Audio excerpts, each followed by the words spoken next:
Hi hello guys, நம்ம சிறகடிக்க ஆசை சீரியலில் என்னென்ன சுரட்சமான விஷயங்கள் நடக்க போகுதுன்ட்டு இந்த ஒரு குட்டி ப்ரமோவாக பார்க்க போகிறேங்க. என்னென்ன சுரட்சமான விஷயங்கள் நடக்க போகுதுன்னா, இந்த சமயத்தில் நம்ம முத்துவும் மீனாவும் வந்து பார்த்தீங்கன்னாக்கா பெரிய ஒரு பிரச்சனையில் வந்து பார்த்தீங்கன்னா மாட்ட போகிறாங்க. அதுக்கு முன்னாடி இந்த சிந்தாமணி இந்த மாதிரி ஒரு கேடுகட்ட வேலை செய்வாங்கன்னு சொல்லிட்டு யாருமே எதிர்பார்க்கவே இல்லைங்க. என்னடா அப்படின்னு வந்து பார்த்தா, இந்த டைமில் இந்த சிந்தாமணி என்ன பண்ணியிருக்காங்கனாக்கா, நம்ம முத்து மீனாவையும் பழி வாங்குறத விட இந்த டான்ஸ் மாஸ்டரை வந்து பார்த்தீங்கன்னா நம்ம சும்மா விடக்கூடாது.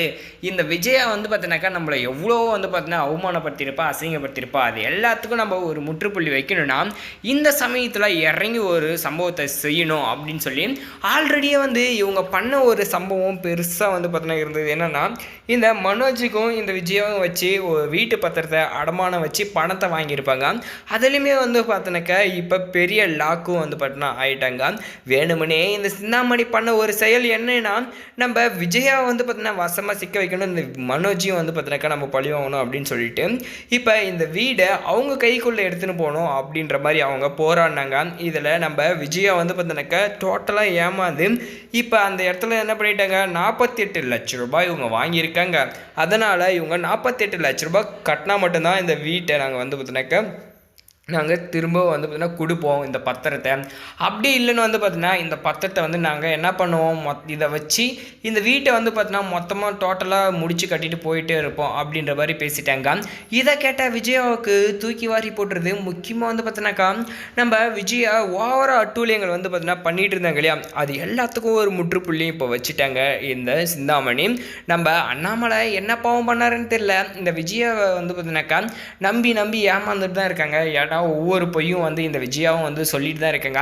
விஜயா வர ரொம்ப கேவலமாக வந்து நடந்துக்கிறாங்க. இப்போ மனோஜியும் வந்து பார்த்தீங்கன்னாக்கா ஒரு பக்கம் என்ன பண்ணிட்டானாக்கா, இவ்வளோ நடந்தும் இப்போ இந்த முத்து தான் வந்து 48 லட்சத்தையும் 3 மாதத்தில் காட்டுறேன் அப்படின்னு வந்து பார்த்தீங்கன்னா வாக்கு கொடுத்துருக்காங்க. என்ன பண்ண போகிறாரு, ஏது பண்ண போகிறாருன்னு தெரியல. ஆனால் இன்னொரு பக்கம் இவன் பெரிய பிஸ்னஸ் மேனு, இவன் வந்து பார்த்தோன்னா அந்த ஷோரூம் வச்சுட்ருக்கான், இந்த கடை வச்சுட்ருக்கான்னு சொல்லி பேசிகிட்டு இருந்த இந்த விஜயாவுக்கு என்ன ஆச்சுன்னா, இப்போ வாமா நம்ம பிரியாணி வாங்கினா வந்து சாப்பிடலான்னு சொல்லிட்டு இந்த மனோஜ் பிரியாணி வாங்கிட்டு வந்து ஒரு பக்கம் வந்து பார்த்தீங்கன்னா சாப்பிட ஆரம்பிச்சிட்டாங்க. இப்போ இந்த விஜயாவையும் கூப்பிடும்போது ரொம்பவுமே கோவப்பட்டு அவங்களும் கொந்தளிச்சு வந்து பார்த்தீங்கன்னா அடிக்க ஆரம்பிச்சிட்டாங்க. இன்னொரு பக்கம் என்னாச்சுனாக்கா, இந்த அண்ணாமலை வந்து பார்த்தீங்கன்னா நீ எல்லாம் ஒரு மனுஷியா, நாண்டுக்கிட்டு செத்துடலாம் இந்த மாதிரி பொழப்பு பொழைக்கிறதுக்குன்னு சொல்லி கன்னத்திலே பலார்னு அடிச்சுட்டு அங்கேருந்து அவரும் வந்து கிளம்பி போயிடுறாங்க. இப்போ அவர் ஏதாவது எக்கு தப்பாக ஒரு முடிவு எடுத்துருவாரா அப்படின்ற மாதிரி தான் வந்து இருந்துகிட்ருக்கு. இதில் நம்ம முத்துவும் நம்ம மீனாவும் தான் வசமாக வந்து சிக்கியிருக்காங்க. எப்படி தான் வந்து இந்த விஷயத்துலேருந்து தப்பிக்க போகிறாங்க.